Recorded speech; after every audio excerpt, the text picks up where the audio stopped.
I go to meet Scott at the time.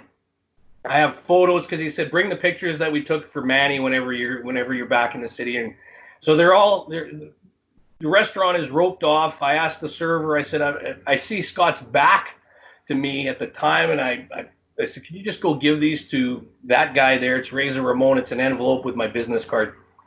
And he turns around and he's like, Manny, come in here, man. So it's okay, right? Now we're okay. So I go sit down. Scott sits beside me, and I got Scott on one side. I got $1 Million Man Ted DiBiase on one side. I think for some reason I want to say Hakushi, but who really cared that he was there? And there's a couple other characters one of the Islanders at the time. And so we're all sitting around chatting, and of course DiBiase's like, hey Scott, who is this guy? Or hey Razor, who is this guy? They're still playing. And he says, oh, he's the radio guy, Manny Montoya, blah, does a bunch of impressions. So of course, just like you did to me, DiBiase's like, oh, well, give us a little Hogan or give us a little this, that, and the Undertaker thing and whatever we do. Fine. So Scott, he says, oh, move over. Like he says, hey, shove over, man. So DiBiase shoves over and Sid walks in. Now, you're a big guy. You're in the 6'5" range, aren't you? Somewhere in there, 6'5"-ish? Yeah, 6'4", but yeah. So, well, I'm talking lifts. So 6'5", build height. Yeah, with wrestling boots, that would be legit. That would be accurate, yeah. Build height, 6'5".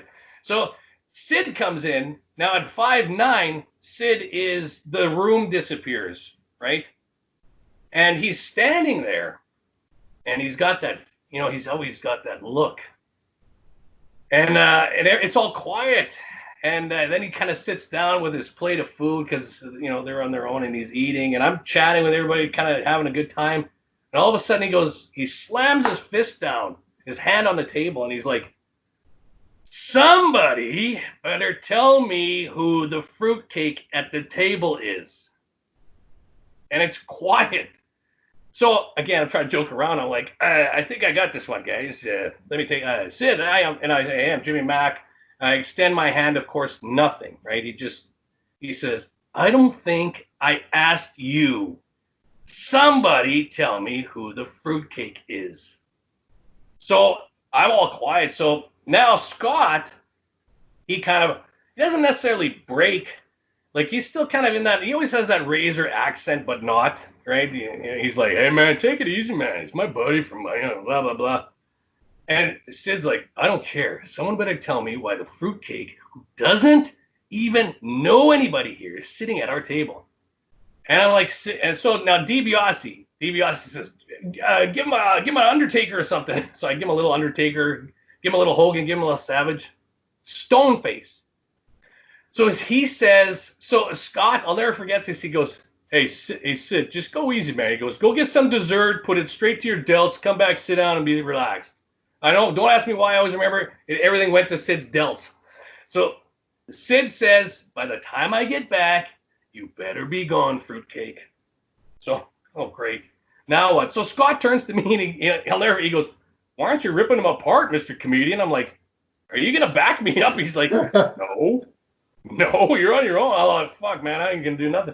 So Sid comes back, takes one bite of his whatever dessert at the time, and he's like, that's it. I'm going to kill this fruitcake. And I'm like, hey, you want to kill me? And whatever tangent I went, I basically cut a promo on Sid.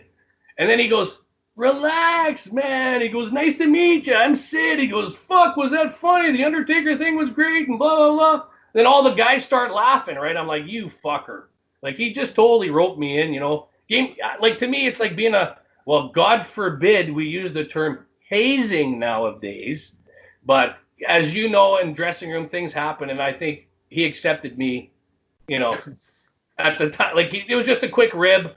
Who is this fucking guy? Blah, blah, blah. So, Sid was great. And I'd met him like maybe another time that he'd come back to Winnipeg. Because Undertaker wasn't there, we had to get somebody else on the list. Now, Fukushi wasn't available. So they have a list of whoever's left. And I said, I think I'm missing someone from my show. But anyway, I look on the list, and I see Sid. So I said, I want Sid. I need Sid, right? So this is great. My producer wanders off with a WWE person at the time, official at the time, and we're sitting there and it's quiet and it's just me and about 3 other producers sitting in the room. I'm already gimmicked up because every skit that went past of me was a new injury from these wrestlers. Like throughout my B-roll, I would have a neck brace. The next one, I'd have an arm sling. The next one, my leg, just to prove that you will get hurt in this business. So I'm waiting. And all of a sudden, I hear a commotion. And then it gets louder, and it's Sid coming down the hallway in the Toronto, I think it was the Air Canada Center. He's walking underneath or where, and he's just swearing up a storm. And my other producers look at me and go, "This can't be good." And I can hear him. He's getting close. He's like, he's with the WWF official or WWE official, and he's yelling, "I don't give a shit who this guy is. I'm gonna fucking tear him apart." He goes, "Who does this guy think he is that he can come into our business, think this is funny to promote the fact that he goes, I'm gonna hurt him. You want me to be in this? You taking me for my stretching? I'm gonna hurt him. I don't care what you say. I don't want to do this bull." And he's screaming about it. And he walks through the dressing room door and he stops and he looks at me and he gives me that look, right? And I'm in the corner. I'm like, "Sid, do you remember me by chance?" And he looks at me and goes, "Oh yeah, fruitcake." And then he starts laughing. And he goes, "Why didn't you tell me it was this guy from Winnipeg?" He goes, "I know this guy from a long time ago. We had supper together." And his whole demeanor changed. And he was literally, and he said later, he goes, "I was so mad." He goes, "Some guy coming in here thinking he could be a wrestling," and he goes, "I'm so glad it's you." So yeah, he had, again, you could almost see his joy in the bit that he does with me, because he's still laughing about it, like the fruitcake line, right? Like, for all I know, there's like 35 different fruitcakes around the world that he's called that, but maybe that was his thing. That's don't know. That's not even a good insult now. yeah, no kidding. Hey, yeah. Oh shit. Yeah. Yeah. What do you say now? I wonder what he'd call me now. Listen, whipped cream with fruit.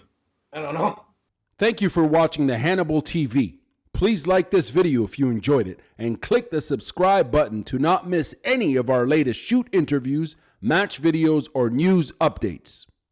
Support us on patreon.com for $1.99 a month to watch our full shoot interviews ad-free and help our channel grow. Follow us on Twitter at the Hannibal TV for instant updates.